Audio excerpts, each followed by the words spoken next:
Hi,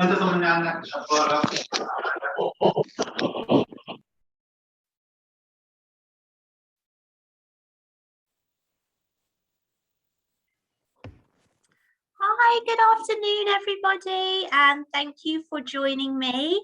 I'll just give everybody a couple of minutes to come in from the waiting room.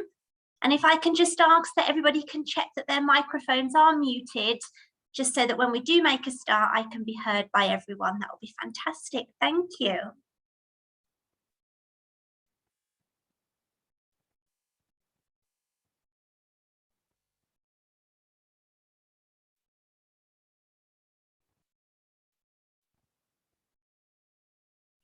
Just got a couple more people joining us, and then I will start.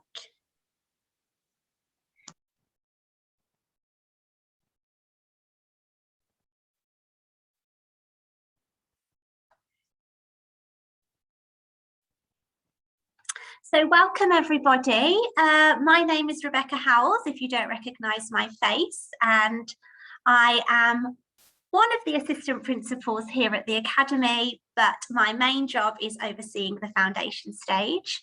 So thank you for joining me this afternoon, where I'm going to lead this hopefully informative session where I talk you through how you can support your child with their reading at home.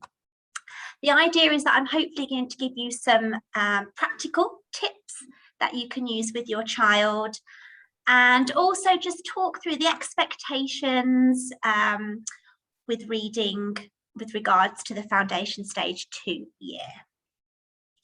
So I think it's really important for me to start by saying that the purpose of this workshop is to give you some strategies to support your child with their reading at home, but it's really important to say that we don't expect you to teach your child to read.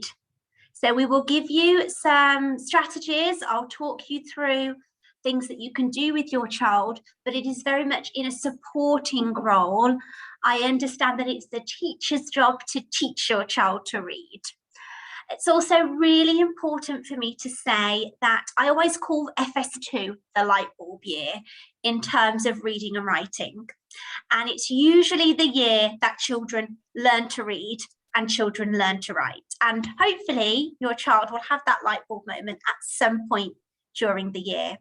But it is very much at some point during the year. And some children, the light bulb goes on before the winter break, and other children, it takes longer for that to happen. And at some point in the year, it will click and your children will be reading and writing, but it doesn't happen straight away for everybody. So I want to say that any information that you hear today, I'm talking about the year for children to learn to read. So don't panic if it's not something that your child's doing yet. It will happen at some point during the year, but it doesn't happen at the same point for everybody. So you will have had shared with you from your child's class teacher the following home learning menu. And today I'm looking specifically at the middle column. So I'm looking at how we're supporting reading at home. So that's in terms of library book, egg words, and your child's home reader as well. So they are what we're going to be talking about this afternoon. So I'm going to start by talking about library books.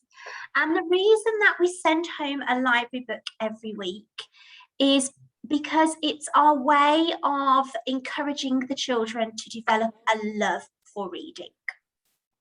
This is how we promote reading for pleasure. So all of the children will visit the library once a week, and they will choose their book that they can then bring home to share with you at home.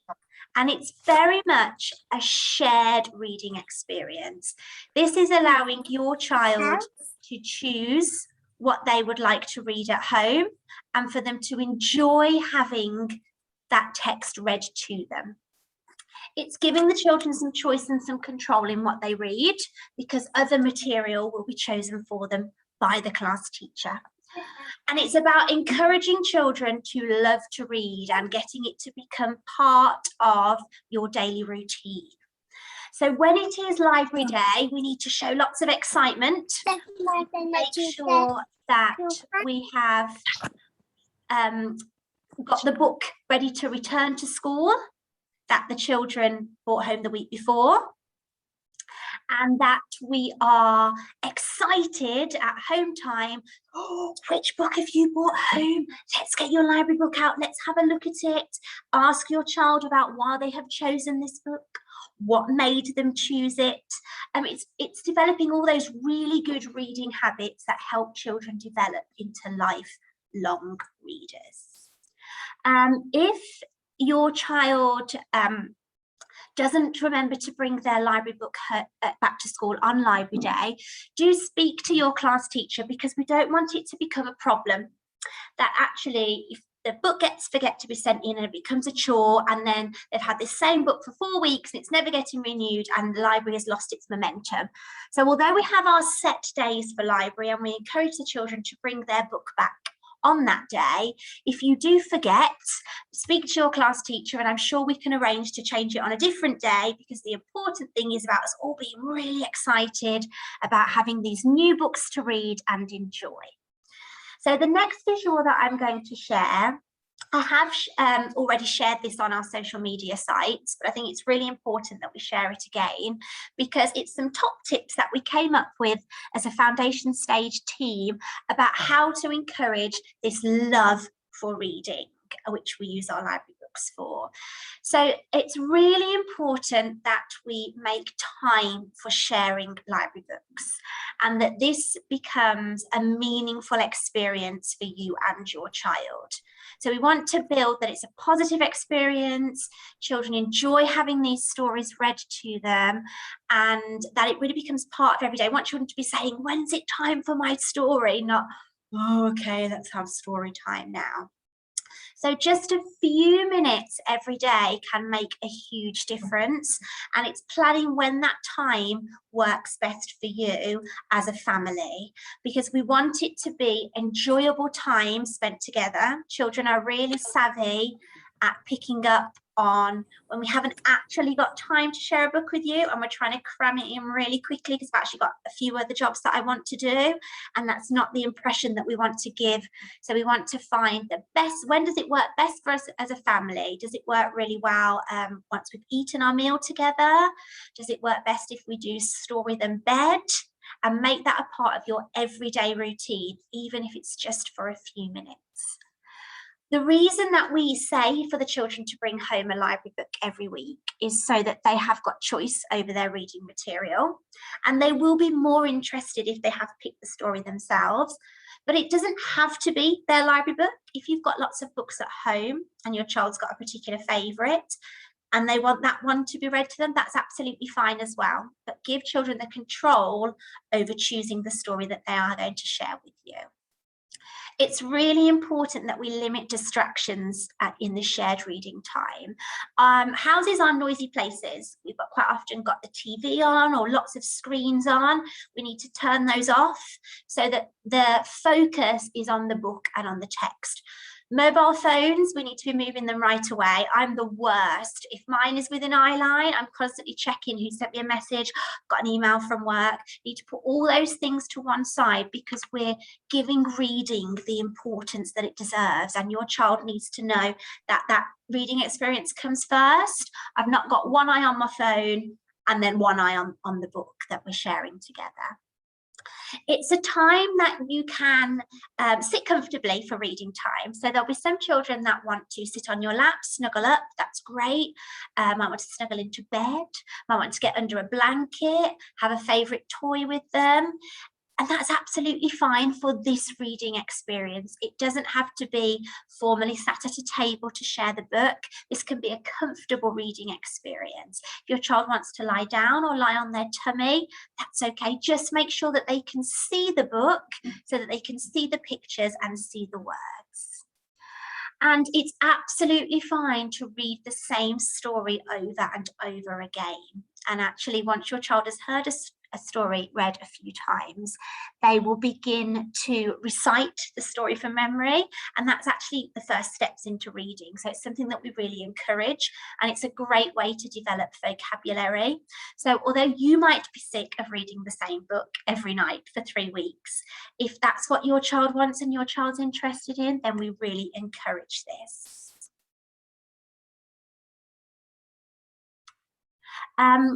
It's really important that when we are sharing a book with our child, that we are using our face, our voice, and our body to give expression to reading.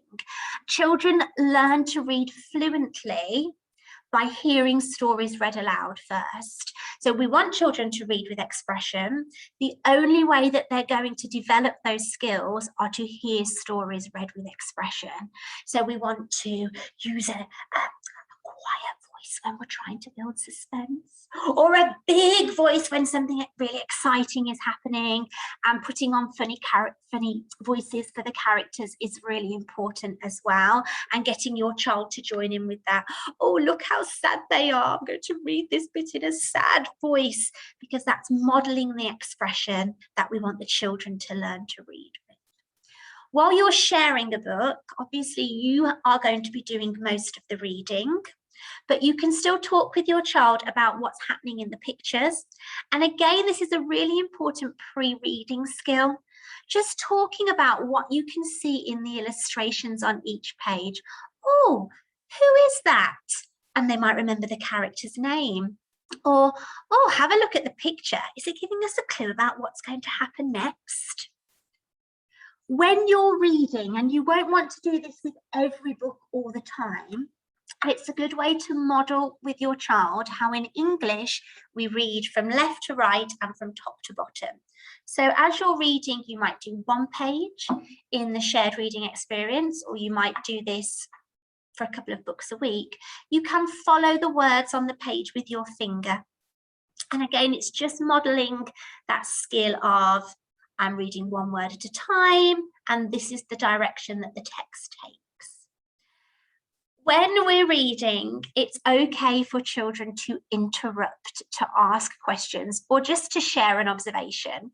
When I'm reading stories within the class, I love it when children just blurt something out as I'm reading, because it just shows that they're so engaged in the text that they can't possibly hold in what they've got to say. And it's okay, even if they want to just, if you're reading a story about a park and then suddenly your child says, I went to the park, and they want to go off and talk about that, that is helping their engagement and helping them to relate the stories to their own experiences, and it's something that we recommend. So if your child's got something to say about a book whilst you're reading, allow them time to talk about it, talk about the story. It's helping them to make sense of what they're hearing, and allow them to ask questions. If your child loses interest, then I would stop the reading, hold the place, and carry on the next day. You don't have to read a whole book every time. We want the session to be meaningful, and that might be that it's a short, sharp 5-minute session. Once your child has lost interest and given the signals that they've had enough, stop. Don't make it painful where you're making them stay and listen, because it's not that positive experience that we want. And with practice, they will maintain attention for longer periods. They will let you know when they've had enough, and you can say, okay, we'll stop there and we'll find out what happens tomorrow. And then you can carry on the story from the place you've got to tomorrow, but don't drag it out if your child is showing you that they've had enough. So with the library book, it's very much a shared, comfortable experience, enjoying that reading time together. You may wish to ask some questions about the book as you're sharing it with your child, and I've got some suggestions here. But you don't have to ask questions every time. It's absolutely fine just for your child to enjoy hearing a story read aloud by you. So I've put 10 questions on this slide, and these questions relate to what is happening in the story. It's about asking questions to develop children's preferences with their reading material. And it's really important to point out to children that it's okay for them not to enjoy every book that they read. We as adults don't enjoy every book that we read, and it's okay to say that you haven't enjoyed a book. That's part of the reading experience. So these questions are very much linked to who, what, where, and when. It's exploring the characters within the story. It's exploring the events and the setting, linking what's happening in the book to the children's experiences. And then we also might ask some very simple inference questions, which is, why do you think? So it's those questions that don't necessarily have a right and wrong answer. It's, what do you think? So you can ask your child, did you like the book? And if they say no, so that's absolutely fine. Why didn't you like it? Did you have a favourite part? Did that come at the beginning, middle, or the end of the story? And that's developing their ability to sequence a story correctly. Did you have a favourite character? Why did you like that character? Can you name any other characters in the story? Did they come at the beginning, the middle, or the end? Where did the story take place? Can you remember ever going to the park or the doctor's or the dentist? Or if it's somewhere that you know your child hasn't got experience of going, would you like to go to? And that's when you might say, tell me why. That's an inference question. And also you could have a look at some of the pictures as we talked about, to talk about what's happening in the illustrations. Again, I wouldn't recommend doing this after every story, but a skill that we do try and develop in FS2 is children being able to retell the story in their own words. And it's getting them to talk about the beginning of the story, then the middle of the story, and then what happened at the end. It's building up that oral sequencing. So once I've read a book to a child, I might say, now, I want you to pretend that so-and-so has never heard this story before, and you've got to tell them what happened. How would you retell the story? And you might have to say to them, what happened in the beginning? And then they'll tell you what happened in the beginning. Okay, and then what happened? And then they'll tell you the next part of the story. And then how did the story end? And by developing those retelling skills, we're actually developing children's ability to sequence. As well as asking questions about characters, setting, and events, we will also ask questions when we read with the children to develop their understanding of concepts of print. So again, don't have to ask every single one of these questions with every time you share a library book with your child. But you might want to say to them, can you get the book out of your bag, and can you get the book ready for reading? And that's just getting the children ready to put the book up the right way. No, this is Mrs. Howell. Should I show you? Sure that the children are looking at the front cover to start with and not at the back cover. And then it's practicing opening the book and just turning one page at a time. You might say to your child, well, now you've got the book ready, can you find the title? And we often talk at school about the fact that the title is usually bigger, it's the more dominant text on the front cover. Have a look at the picture on the front cover. What do you think this story is going to be about? And how did you know? Using that visual clue. You might ask your child, can you find the author's name on this book? What does the author do? All this is important book knowledge. It doesn't come from the story, but it's still questions that we can ask about the book. Really important one that I like to talk about when I share books is, do you know any other books by this author? Children will quite often bring home books by Julia Donaldson books or Eric Carle books, and it's really important to talk to the children. Do you remember when we read The Very Hungry Caterpillar? Same person wrote this book as well. So we can develop those author preferences. I might say to the children, where's the back cover? Can you find the blurb? One of my favourite book words, the blurb. You might, when you finish reading the story, say, can you have a look through the book and find your favourite illustration to share with me? And I will use the word illustration over picture because it's important that children know what an illustration is. I'll also quite often talk about page numbers. Can you find the page number on this page? Which page number will come next? So that children understand the sequencing of the book. And I also will ask children to help me know where to start reading. So I might say, can you show me where I need to start reading on this page? Just to check that they know it's top and left. when we're reading text in English. And then when I get to the end of a line and I'm following it with my finger, I might also say, oh, I've got to the end of the line. Where do I read next? Because we want children to know it's a return sweep, line underneath and back to the beginning. And all of this book knowledge is fluent to us. So sometimes we overlook it when we're doing shared reading experiences. But while children are still developing their word reading skills, it's important that we revisit these concepts of print. Do they know about the front cover, the back cover, the text direction? Like I say, it doesn't have to be done every question with every book that you read, but these are just prompts that you can use when you're having that shared reading experience. And it always works better with our library books, because library books have got much more of a story than the children's home readers, which I'll talk about in a moment. So when you're able to read the story to the children, it's got so many more words, so much more is happening, it gives you so much more to talk about. So that's library book. Every time you share your child's library book with them, even if they bring a library book home and they want to share the same book with you every single night, you can record that in your child's reading passport, in their yellow reading planner. It doesn't matter if the same book is in there 5 or 6 times, that still counts every time as your child having read. And like I say, if they don't want to read their library book and they've got a book at home that they choose to read, you can record that reading in the reading passport also. Any shared reading experience is valid. And it doesn't have to be the full book. If you just read up to page 5, just write that in. And then when you carry on from page 5 the next day, you can write that same title in again. Every time the children read 50 books, and we check each week, so your child's teacher or teaching assistant each week, usually on library day, will get the reading planner out, count up how many books your child has read that week, and we'll move them up the reading rocket. And I've just seen on the chat a fantastic question that said, does it have to be an English book? And the answer is absolutely not.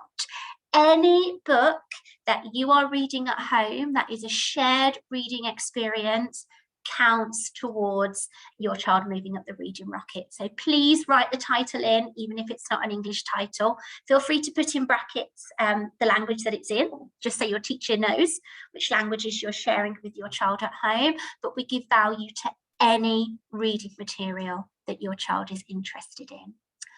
Once your child has read 50 books, they will be invited to come to a tea party. Now, at the moment, I have been leading the tea parties, but we'll try and share these out between all of the FS team. So every couple of weeks, when a few children reach 50 on the reading rocket, invites will go around just to let you at home know that when the party is going to take place, it will take place in school time. And then the children come to the library or available space, and we have our reading rocket tea party. And it's just a really fun celebration to say well done for doing so much reading at home.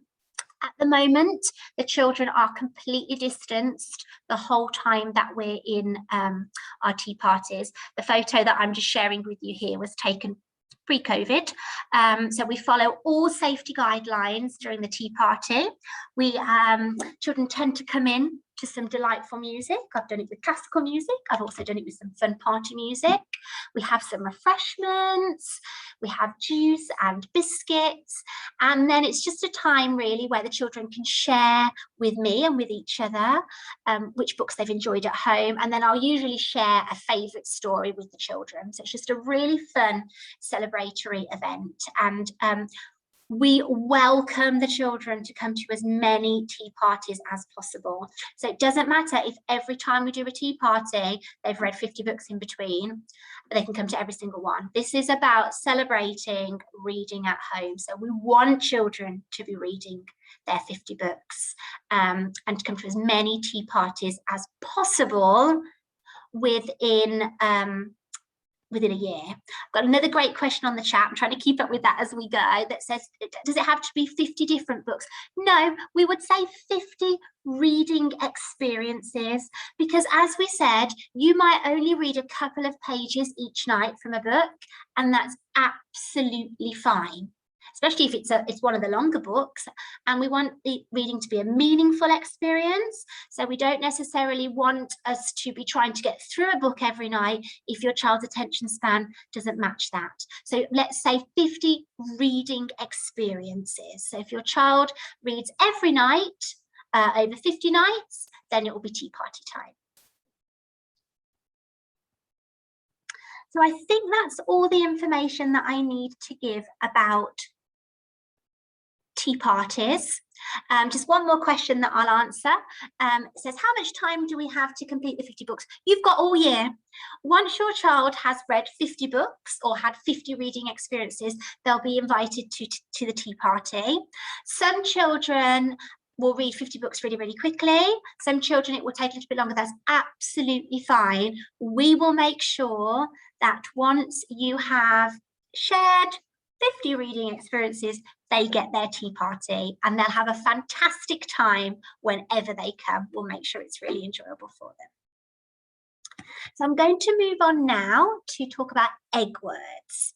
So egg words are sets of 4 words at a time that we send home for the children to learn to read by sight. And it's really important that we build this bank of words that children can read by sight, because it helps to build fluency and flow when children are reading. The order that we send home the egg words in is very closely linked to our reading scheme. And we try to teach children to recognise by sight words that appear regularly in our reading books. And our egg words are always books that are not phonetic. Always words that are not phonetic. So they're not words that you can break down into single sounds to work out. They're just words that you have to know by sight. Now, every time your child learns a set of egg words, they will be given a coloured egg as their reward, and they're trying to collect a basket full of eggs, and then they'll be given a new set of egg words to bring home. When you're trying to learn these words at home with your child, I really recommend that you cut the eggs out so that you can practice learning the words in any order.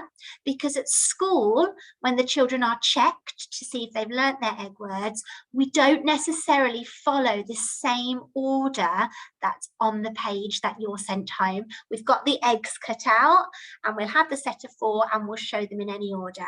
And there are some children that learn the words by the order on the page and not actually recognize the word once it's taken out of that order. So big tip is cut them out, mix them up, make sure that they can recognize them in different orders.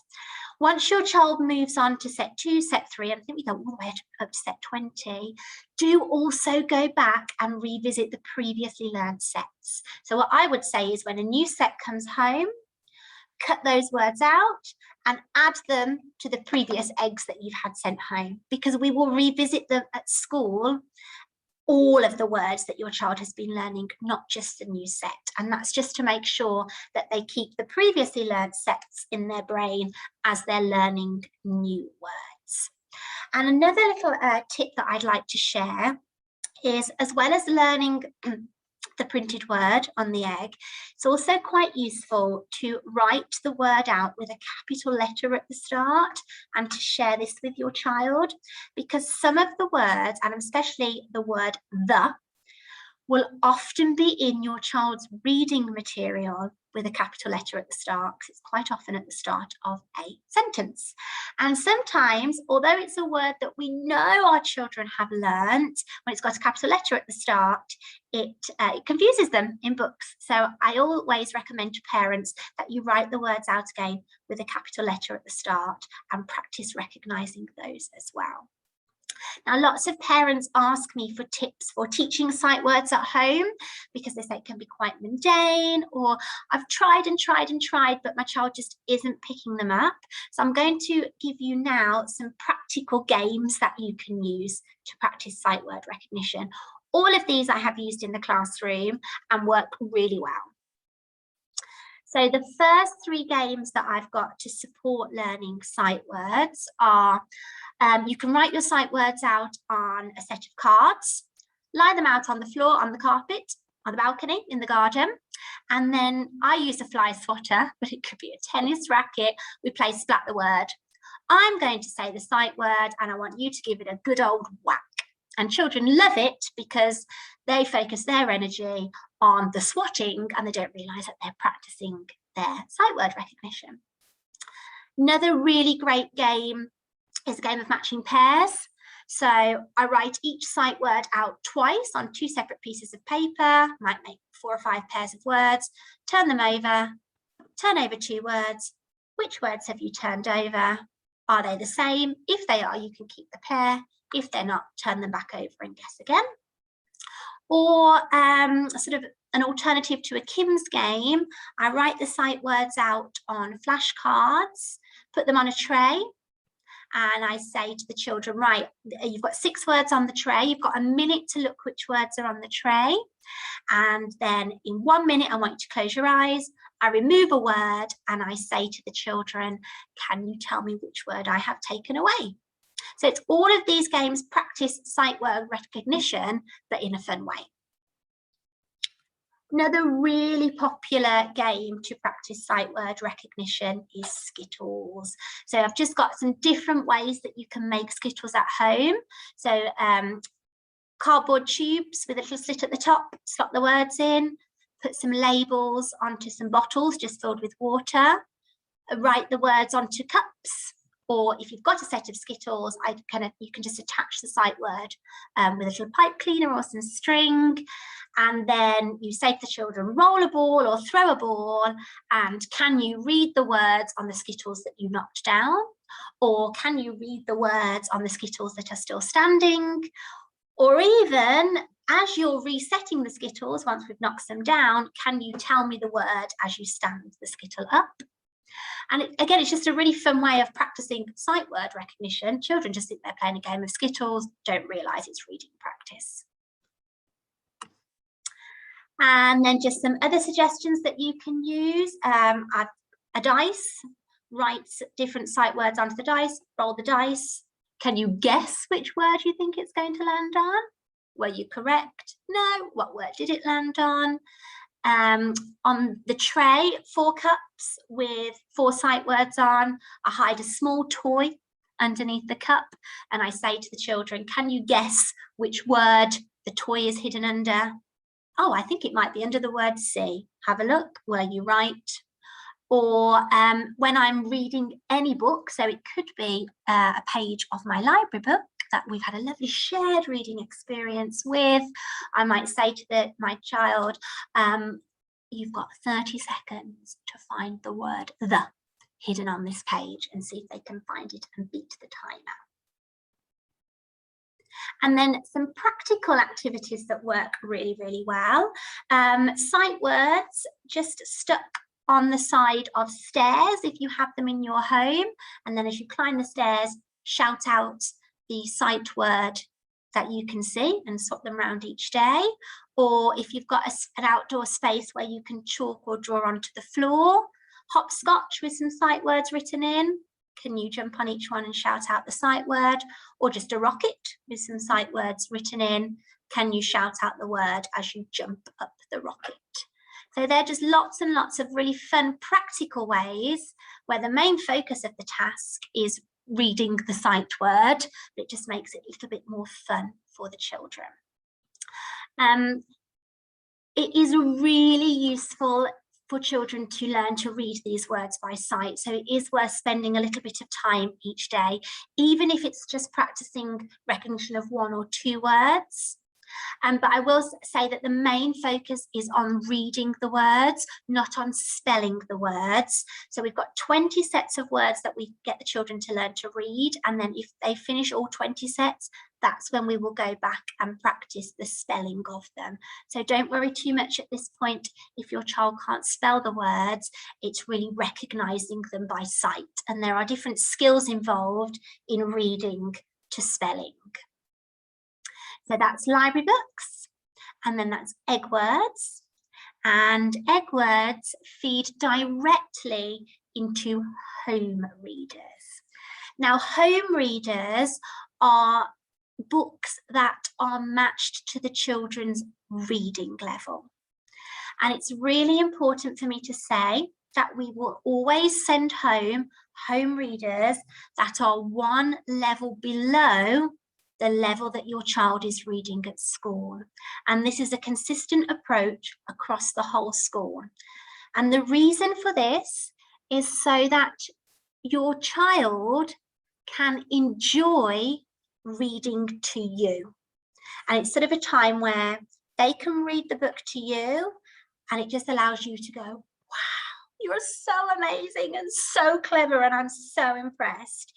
What we don't want is it to be a stressful experience where the text is too difficult and your child is trying to work their way through reading it.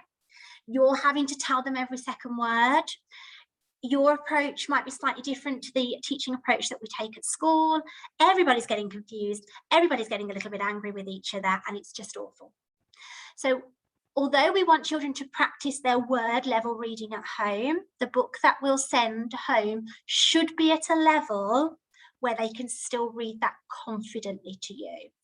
We're aiming to develop their fluency and flow through reading these texts. At school, teachers will support children to learn to read. So you might get the book at home and think, it's a bit easy, and that's okay. That's the aim. We don't want you to have the battle of trying to teach your child to read. That's our job. You're just practicing the reading skills that we have already taught.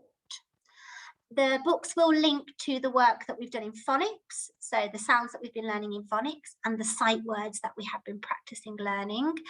And when we are looking at home readers, this is when we would want the children to be sat in a chair. We'd want the book on a table, or at least sitting on the floor and the book on the floor in front of the child. I wouldn't recommend that you are holding the book for your child, and I actually wouldn't recommend that your child is holding the book up. They really need to have the book down flat so that their fingers are free to use to help them with their reading. And they want to be looking at the book at a suitable level, which is why I'd probably suggest a chair and a table. And the reason we don't want you holding the book or your child holding the book is because we would encourage them at this point especially to follow the words with their finger. So as you're reading, I want you to point to the word that you are reading. I think it's important to say that as well, that whilst children are at an early stage of reading, which they of course are at the moment, some home readers might come home with no words in them at all, and that's absolutely fine. That matches a child's reading level. And with those books, it's just about the children practicing telling their own stories using the pictures. There are still lots of reading skills involved, holding the book at the right way, turning the pages one at a time, getting clues from the pictures. It's all really valuable reading skills. But if your child is just beginning to start to read at school, that may be the book that you get come home. And that's, again, just to make sure that that reading experience is positive. So at the moment in school, in their phonics sessions, the children are learning single letter sounds. So for single letters, they're one sound that these letters make. And that's the knowledge that they're using at the moment in their home readers. So the home readers will be very simple at the moment, very simple sentences that will have words in them that we say are phonetically decodable. So if your child comes home, you get your home reader out, they put it ready on the table, they open it up, they get their finger ready, they point to the first word and they're not sure how to read it, then we say to them, right, have a go at sounding it out. And it's really important that we're using the letter sound. So for the word that's on the screen at the moment, if that was in a reading book and my child's not sure how to read it, we're going to say the three sounds. We're not going to say B, A, T. We're going to say the sounds that we've learned in our phonics sessions, B, A, T. and you get your child to say the sounds b, at. Say it a little bit quicker, b, at, and they will begin to hear the word bat.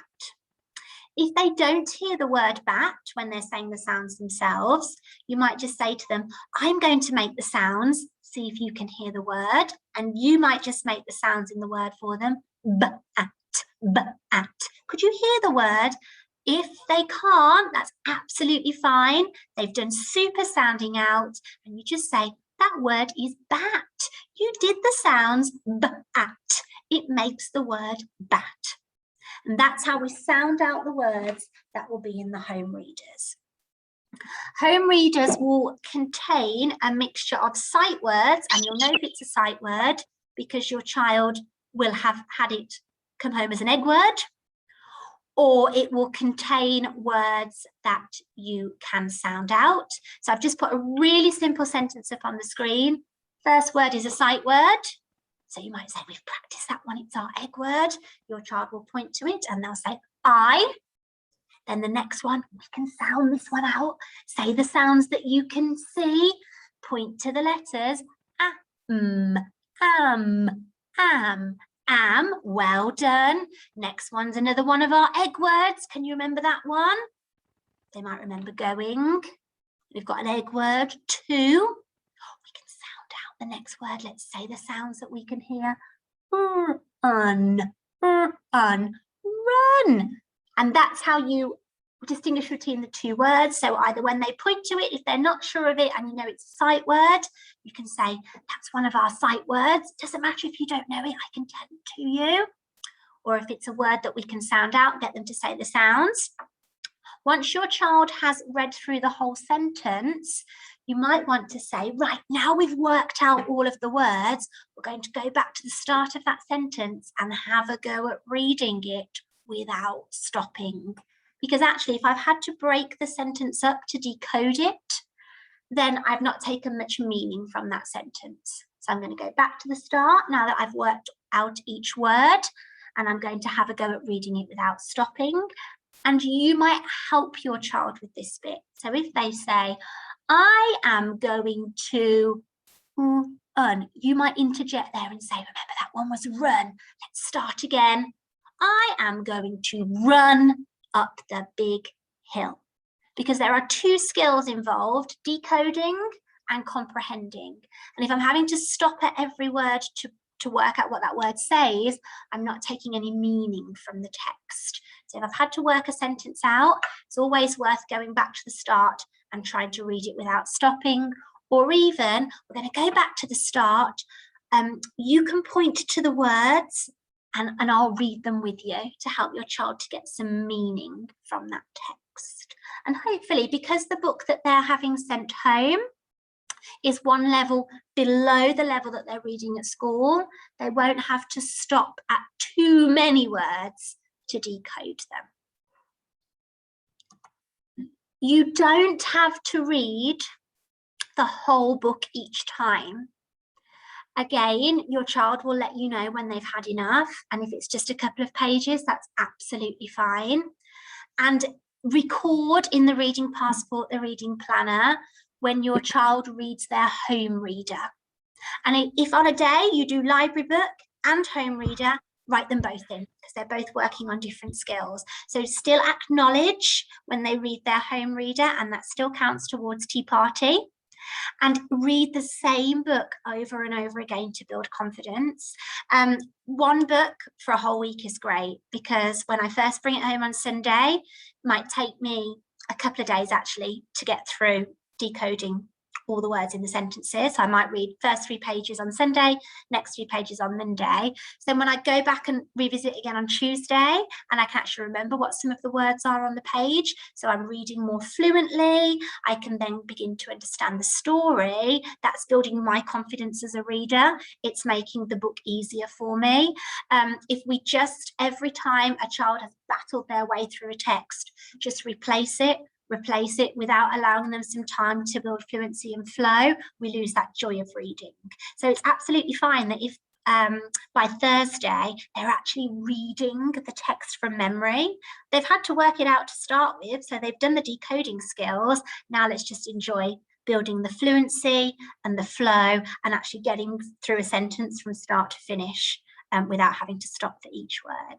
And also talk about the full stops on the page. What does that mean? That's the end of a sentence. We'll take a little breath before we carry on reading. Now, that was a lot of information, and I realise that's a lot of information that I've shared with you. I've answered some questions as we've gone along. If there are any other questions and you want to add them into the chat, then I'll do my best to answer them now on the spot. If it's actually a question that you're thinking, oh, I'd like to talk a little bit more about that, or you saying that has raised this, but I think I need a bit more support in that, then I suggest that you talk to your child's class teacher and they will give you some more recommendations of activities or strategies to use, or you can come and talk to me at any time. Reading is one of my absolute passions, so I'm happy to talk about it at any time, or you can pop it in an email and send it to me if your question comes to you once this session has finished. I just want to, while I've got my screen up, draw your attention to our next parent workshop. So next Wednesday at the same time, we're going to do a parent workshop that looks at using Seesaw. A few parents have caught me over the last few days just to say, I'm still not sure how to navigate the app. This isn't working for me. So it's really going to be a beginner's guide to using Seesaw, just to answer any questions that might have come up or give some top tips for using, so that it's a really great tool for us to share what we're doing with you at school. So you might want to tune into that next Wednesday, but it is very much going to be a beginner's guide. So if you're au fait with using Seesaw, if you've been using it for the past year with no issues, then you might not want to come to this workshop. And I also want to say that I'm open to ideas of other parent workshops that we can run. At the moment, the guidelines still mean that we have to do these virtually. But if you have got an idea that you think, actually, I'd really love a workshop to do with this, if you're thinking it, then I'm sure somebody else is as well. So feel free to grab me at school or send me an email with any ideas, and we'll see what we can put on for you over the next few weeks. So I'm going to stop sharing my screen, and I'm going to say thank you so much for joining me. I hope it was useful and you've taken something away that you can use with your child. And the idea really is just to make reading fun, enjoyable, and to just develop habits that mean children are excited readers for life. I'll of course share these slides with everybody. Perhaps I'll send it in this week's parent newsletter so that you've got the questions for reading time, and you've also got the pictures of some of the games that I suggested. But I'm here to help at any time. I want all of our children to love reading as much as I do. So please grab me if you need any further information. I wish you all a lovely evening, and I will see you all very soon. Thank you for attending, and goodbye.